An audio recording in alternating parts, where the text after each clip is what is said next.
The medbay of the Zarathian dreadnought shimmered with pale blue light. It was silent except for the hum of scanners and the clicking sounds of alien doctors moving quickly between consoles. The air smelled of ozone and disinfectant, sharp and cold like a storm trapped inside metal walls. On the main table lay a human, Commander Ava Rios of the Terran Defense Fleet, covered in burns, dust, and blood. Her uniform was torn, her skin gray from exhaustion, yet her chest rose and fell, slow but steady.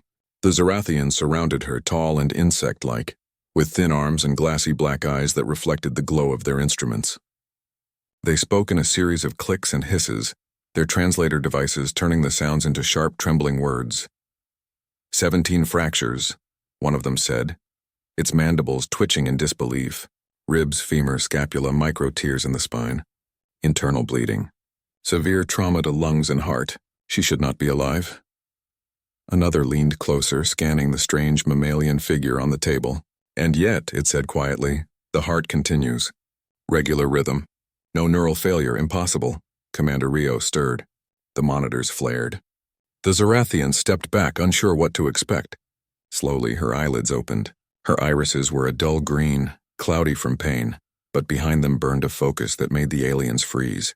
Her lips moved, voice hoarse and broken. "Is my ship still flying?" she asked.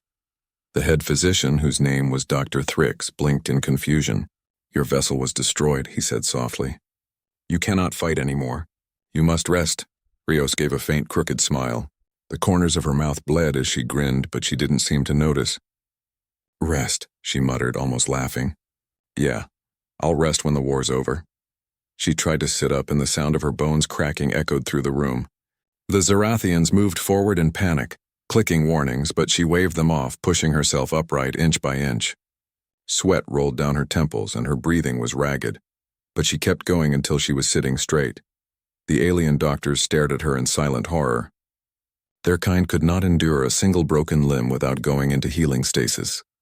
Yet this creature with 17 fractures sat before them, as if pain was a background noise she had learned to ignore. Rios pressed a trembling hand against her chest, feeling the broken ribs shift beneath her palm. She looked around, eyes darting between the alien faces, then toward the window where the wreckage of the battlefield drifted in the dark void. The planet below was still burning. "I need a comlink," she said firmly. "We have to contact the fleet. The Kryn swarm's coming for the survivors." Dr. Thrix made a sound like a hiss of disbelief. "You cannot possibly command in your condition," he said. "Your internal organs are failing. You are losing blood. You must enter regeneration." Rios turned her head slowly toward him. Her voice was calm but carried the weight of command that came from years of war. "You patch me up," she said, "or we all die. Your choice." Her words were not loud, but they hit like thunder. The doctor looked into her eyes and saw no madness there, only certainty. The kind of certainty that had kept the humans alive long after reason said they shouldn't be. Reluctantly, he ordered the med team to obey. The aliens moved quickly, surrounding Rios with light and energy, injecting nanites into her blood, closing torn flesh with glowing patches. She winced but made no sound. When they were done, her body was barely stable, but she was already sliding off the table. The doctor raised a clawed hand to stop her. "You will die if you move too much," he warned. Rios gave him a small, tired grin. "Then I'll die standing up." She limped across the medbay, each step slow and uneven, but she refused help. One of the younger medics, barely out of training, couldn't hold back. "Why?" he asked in a trembling voice. "Why do you fight like this? You could rest. You could heal. Why push until you break?" Rios paused at the door. For a moment she looked small, dwarfed by the glowing machinery and the tall alien figures around her. Then she turned her head and said softly, "Because someone has to make sure the rest of us make it home." She took a breath that rattled in her lungs. "Because we're human. We don't stop just because it hurts." When she left the medbay, silence filled the room. The Zarathians stood motionless, their black eyes reflecting the empty table. They had fought many wars, seen many species rise and fall, but never had they witnessed something like this. A being who treated pain like a nuisance and death like a suggestion. Dr. Thrix stared at the human's blood on his gloves. "They are not like us," he said quietly. "Their strength, it is not in their bodies." Another doctor tilted its head. "Then where?"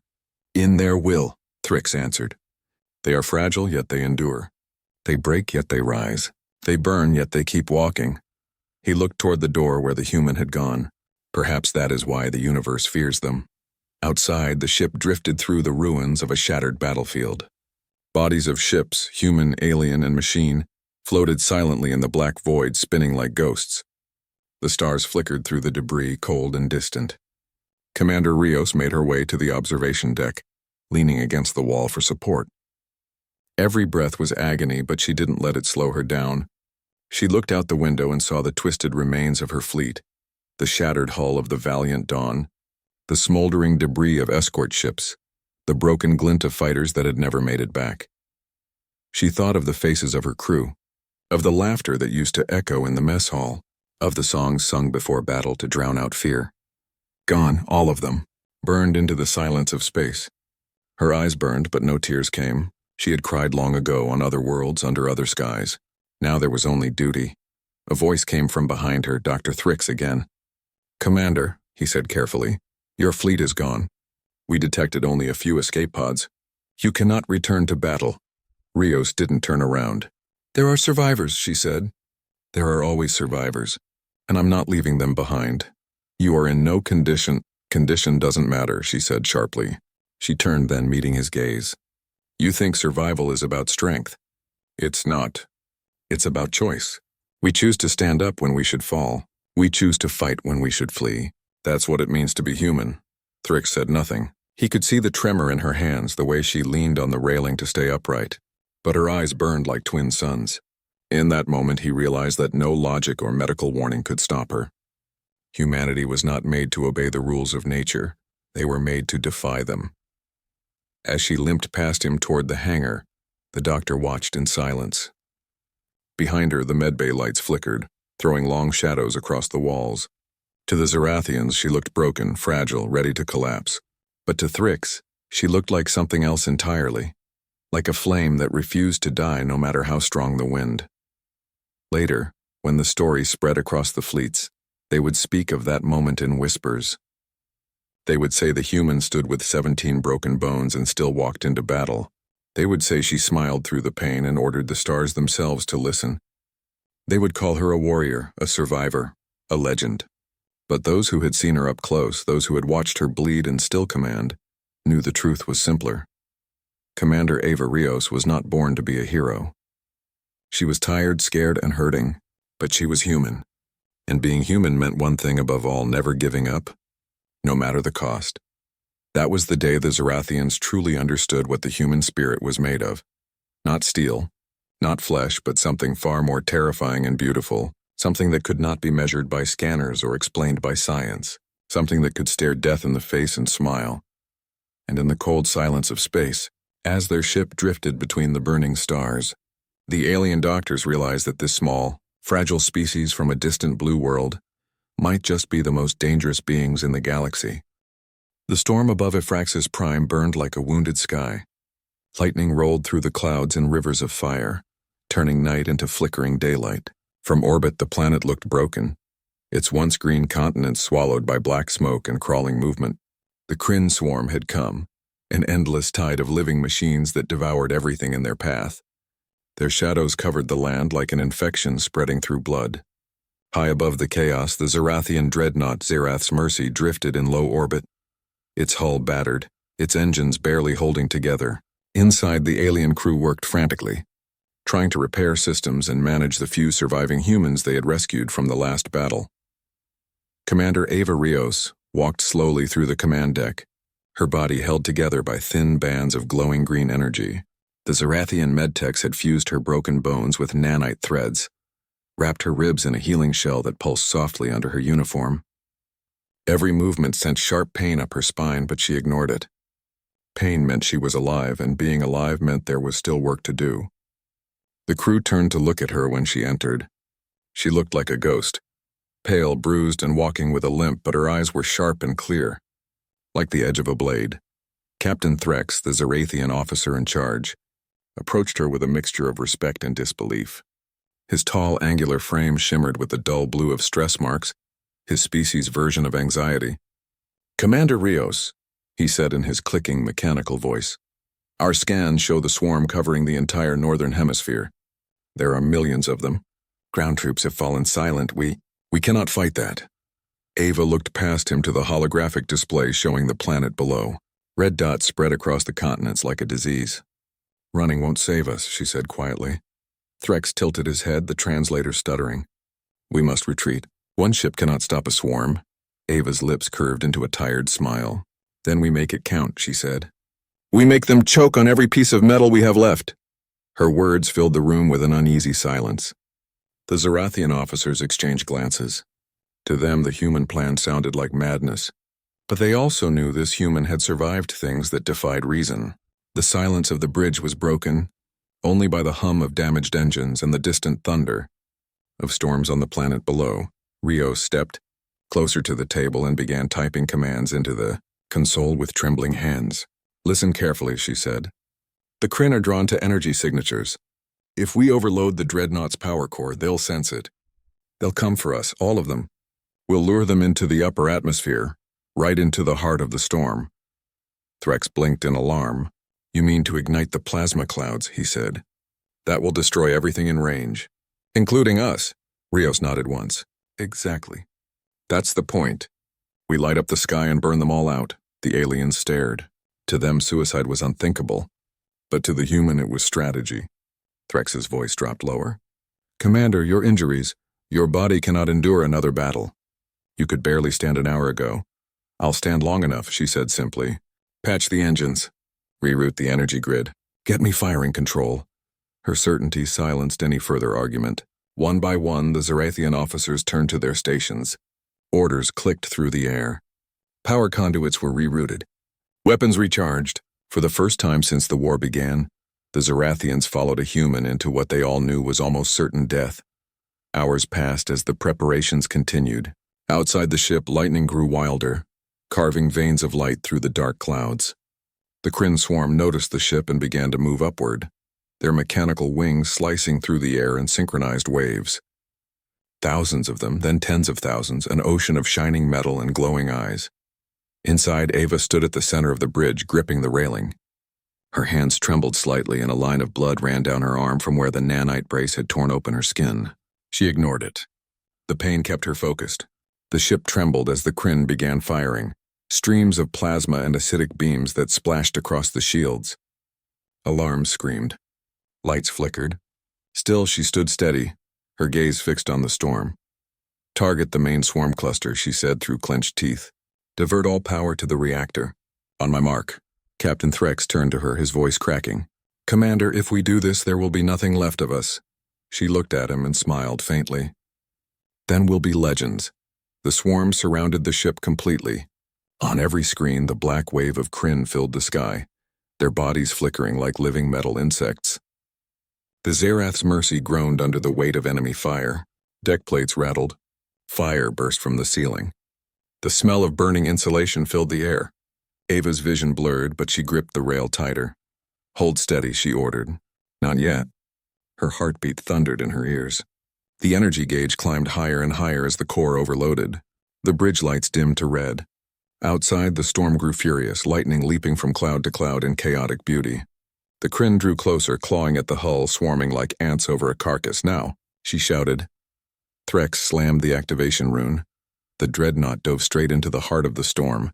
Lightning wrapped the hull, searing white and gold. The overloaded core pulsed like a second sun trapped inside the ship. Then the world turned into light. The sky exploded in every direction. The plasma clouds ignited, forming a ring of fire that spread for hundreds of miles.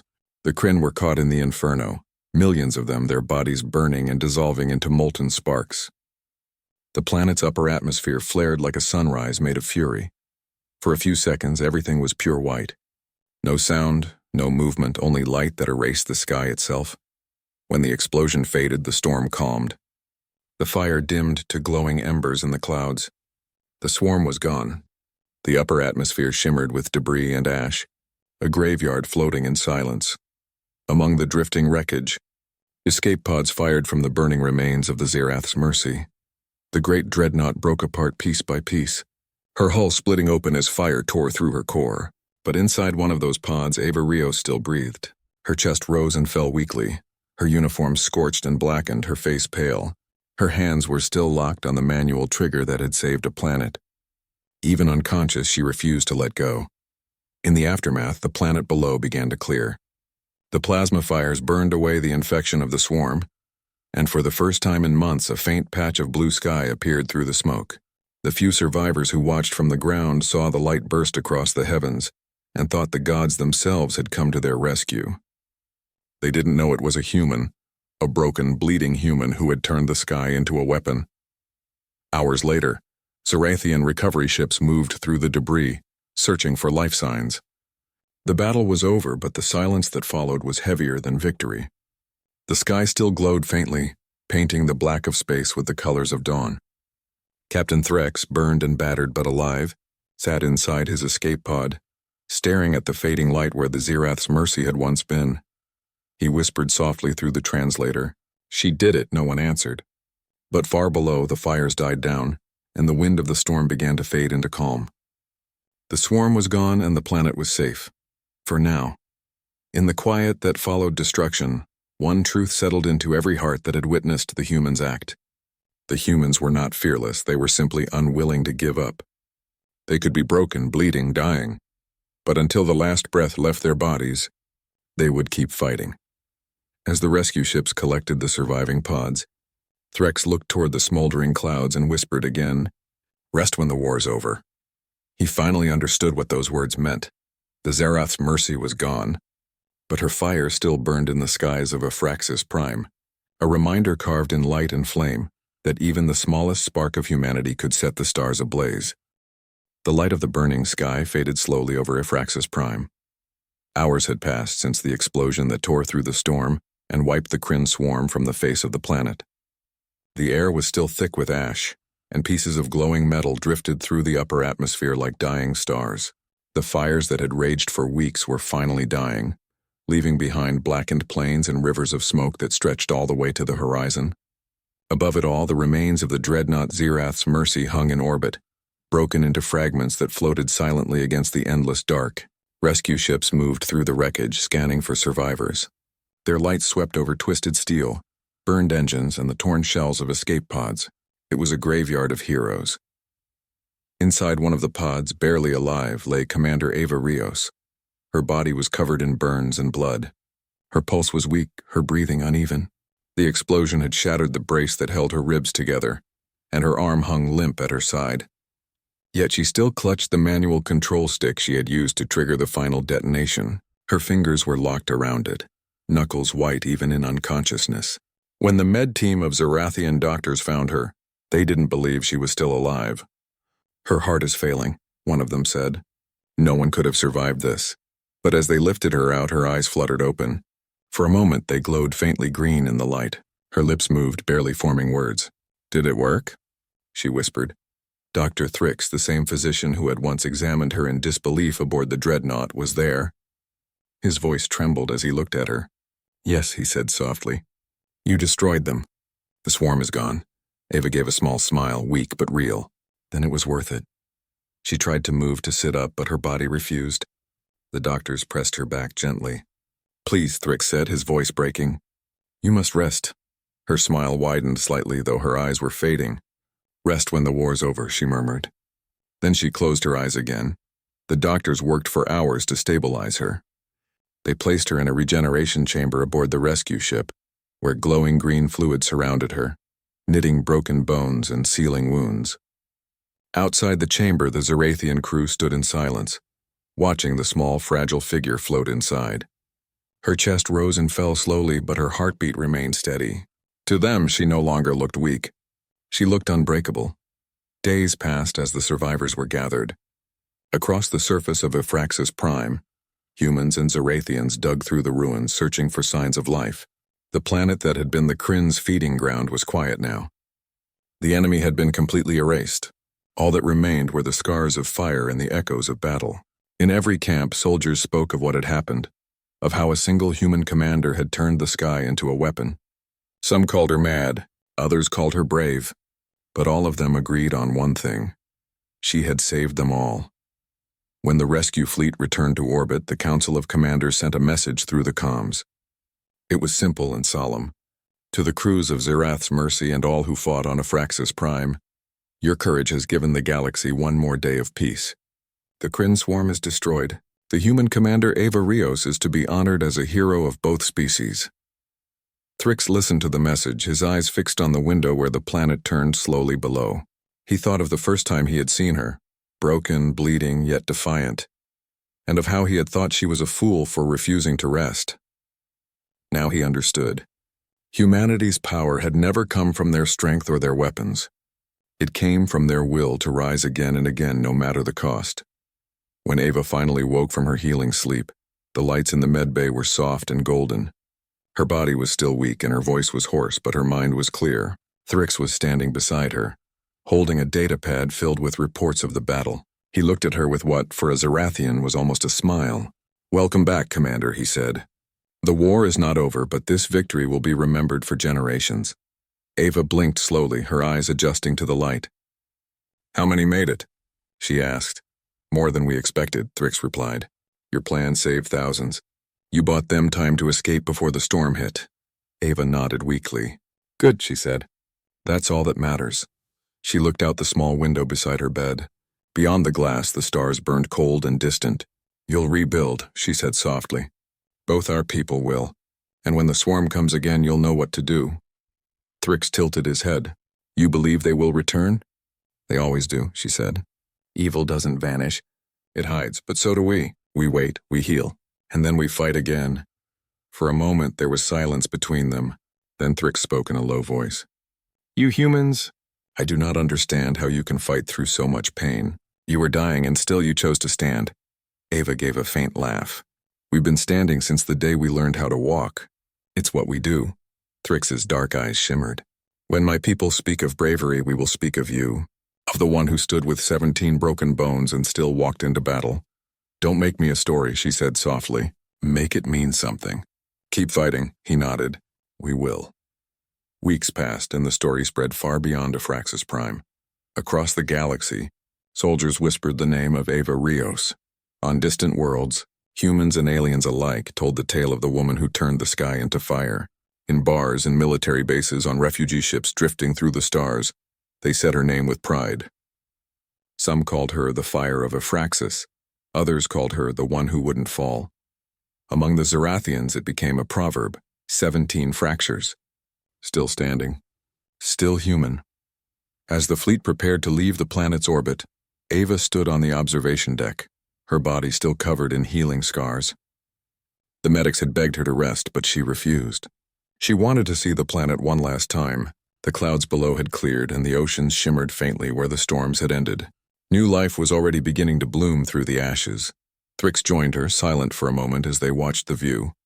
"It's beautiful," he said. Ava nodded. "It will be again." He looked at her and asked, "Will you return to Earth now?"